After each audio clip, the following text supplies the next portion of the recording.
आप सभी को राधे राधे। आप सबकी जन्माष्टमी कैसी गुजरी मुझे ज़रूर बताइएगा। और मेरी जन्माष्टमी भी बहुत अच्छी गुजरी है और मैं लड्डू गोपाल क्यों नहीं रखती हूँ वो मैं आपको आगे वीडियो में बता दूंगी। फ़िलहाल मैंने यहाँ पे तैयारी करी थी। आज बड़ी मुश्किल से मैंने मनाया था अपने हस्बैंड को कि प्लीज़ आज मेरे साथ पूजा कर लें।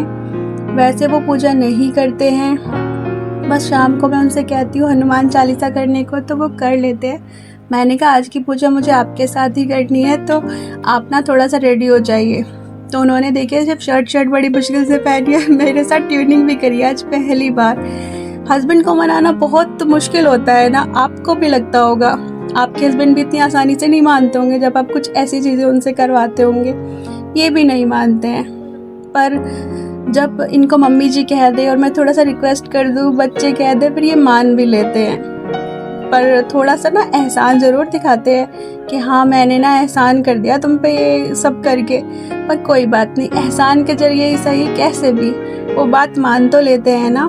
पर किसी किसी के हस्बैंड तो इतना भी नहीं मानते हैं। उसके बाद मैं किचन में आ गई थी। अभी 12 का टाइम नहीं हुआ था तो इस वजह से ना मैंने तो अभी कुछ भी नहीं खाया था, क्योंकि मैं 12 बजे के बाद ही कुछ खाती हूँ। आई थिंक सभी लोग 12 बजे के कुछ बाद ही सब खाते पीते हैं। पर पानी के बिना मुझसे नहीं रह जाते, तो पानी तो मैंने पी लिया था सुबह ही। उसके बाद मैंने अपनी सास के लिए और अपने दोनों बच्चों के लिए खिचड़ी बनाई थी मूंग की दाल की। उसके बाद उनको खिला विला के और उसके बाद मैंने इस कुकर को सारे सामान को रख दिया था। और मुझे ना साड़ी में सच में बहुत ज़्यादा दिक्कत होती है काम करने में। पता नहीं आप लोगों को होती है या नहीं होती है, पर मुझे बहुत ज़्यादा होती है। और चूड़ियों में भी मुझे बहुत ज़्यादा दिक्कत होती है। मैं कितनी भी कोशिश कर लूँ ना कि नहीं अब त्योहार पे साड़ी ही पहनूंगी, पर बहुत मुश्किल हो जाता है मेरे लिए मैनेज करना। और आज ही मेरा एक पार्सल आया था। ये मैंने स्टीम कैप मंगवाई थी। आई थिंक स्टीमर कैप ही बोलते हैं, जो हम बालों में तेल लगा के उसके बाद सर में लगाते हैं तो अच्छे से हमारे सिर को ना जैसे वेट टॉवल से हम एक स्पा देते हैं, तो इसमें शायद इसको स्पा कैप भी बोलते हैं। तो मैंने ये मंगाई थी। तो इससे पहले मैंने वो किचन रैक का ऑर्डर दिया था, वो तो मेरा अब तक नहीं आया था, पर ये आ गई थी। अब तक मैंने यूज़ नहीं की है, पर आगे मैं आपको वीडियो में इसका रिव्यू दूंगी इससे क्या इफेक्ट पड़ता है बालों पर। और आजकल ना इस लड़के को ब्लॉक से खेलने का बहुत ज़्यादा शौक चढ़ा हुआ है। बीच में मैंने छुपा के रख दिया था क्योंकि पूरे दिन सारे भरने है। तो मैंने कहा था अगर आपको बाहर जाना है तो आपको ये भरना होगा, तो ये वही भर रहा था। इसकी बातें कितनी अच्छी करता है। गुस्सा आ रहा है क्या? भर दोगे? ठीक है। बाहर तो जब भी जाने को मिलेगा जब आप सारे भर दोगे। पूरे घर में जितने फैला रखे हैं ना सारे भरने हैं, ठीक है?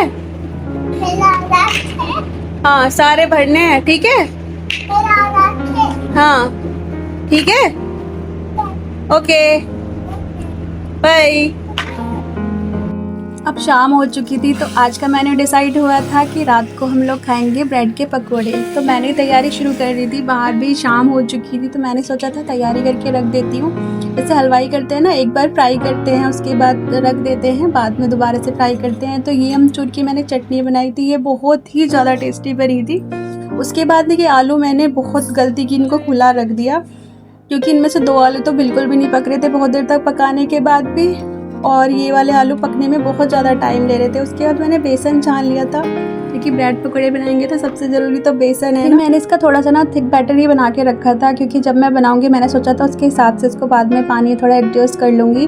तो यहाँ पे मैं अच्छे से फेंट रही थी इसको। मैंने सोचा था कि शायद जैसे ज़्यादा अच्छे से फेंटेंगे ना तो ज़्यादा अच्छा टेस्ट आएगा, बट मुझे नहीं लगता इससे कुछ खास फ़र्क पड़ा है। ऐसे नॉर्मली भी हम रख सकते हैं। ऐसे फेंट के तो हम जो नॉर्मल पकोड़े बनाते हैं ना कढ़ी के लिए, उसके लिए बहुत ज़रूरी होता है उसके। और अब मैं इस आटे को साइड में रख दूँगी। हमारी चटनी बन चुकी है, हमारी आटा बन चुका है। और अब मैं आलू छीलूँगी, आलू को छील के मैश करूँगी, उसके बाद उनको फ्राई करूँगी। प्याज लहसुन तो आज हम डालेंगे नहीं क्योंकि व्रत वालों के लिए खाना बन रहा है। मेरी बेटी भी यही खाती है, हम तो 12 बजे खाएंगे। मैं क्या करूँगी ना, इनको एक बार फ्राई करके रख दूँगी कच्चा कच्चा सा, और जब हम जल दे के खाएंगे उसके बाद मैं इनको दोबारा से फ्राई करूँगी।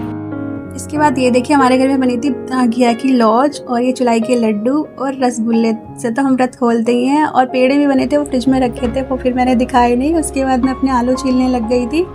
और मैं लड्डू गोपाल क्यों नहीं रखती हूँ उसका सबसे बड़ा रीज़न मैं आपको बताना चाहती हूँ। मैं लड्डू गोपाल इसलिए रखती हूँ क्योंकि मेरे आसपास बहुत लोगों ने लड्डू गोपाल रखे हुए हैं और शुरू में तो सब लोग शौक में रख लेते हैं, पर बाद में उनकी ना कोई कदर नहीं करता है। मेरी नंद की जो नंद है ना, उन्होंने शादी से पहले लड्डू गोपाल लिए थे। उसके बाद जब उनकी शादी हो गई, उनको बेटा हो गया, वो अपने लड्डू गोपाल को अपने मायके ही छोड़ के चली गई। उस टाइम पे तो उन्होंने बहुत शौक किया था, उनकी अलमारी भी लेके गई थी, उनका बेड वगैरह सब कुछ नया लेके गई थी।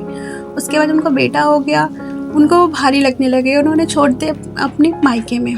यहाँ पे कोई उनकी कदर भी नहीं करता था। मुझे सुन के बड़ा गुस्सा आता था कि भाई ऐसे कैसे कर सकते हो।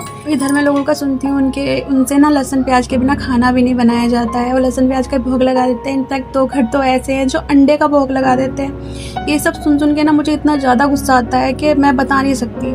मैं नहीं चाहती मेरे से ये पाप हो, इस वजह से मैं लड्डू गोपाल कभी नहीं रखती हूँ। पर ऐसा नहीं है कि मैं नहीं रखूँगी, पर अभी तो मेरे लड्डू गोपाल ने मुझे ऑलरेडी 2 लड्डू दिए हुए हैं। सास है, ससुर है, मेरे हस्बैंड है, उनका ही कर लो ना। मेरे लिए तो उतना ही बहुत है, क्योंकि मेरी तबीयत थोड़ी ख़राब रहती है, उनका ही मैं बड़ी मुश्किल से कर पाती हूँ। पर मुझे जो लड्डू गोपाल ने जिम्मेदारी दी है, वो तो मैं अच्छे से निभा लूँ। उनको तो मैं बाद में भी रख सकती हूँ, जब मेरे बच्चे थोड़े बड़े हो जाएंगे। मेरी बुआ भी बहुत पूजा करती है। मैंने पूछा, बुआ आप लड्डू गोपाल क्यों नहीं रखती? उन्होंने कहा, जो हमें पालते हैं, क्या हम उनको उतने अच्छे से पाल सकते हैं? मैंने कहा ये भी ठीक है। उसके बाद एक आंटी है, वो लड्डू गोपाल लेके आई।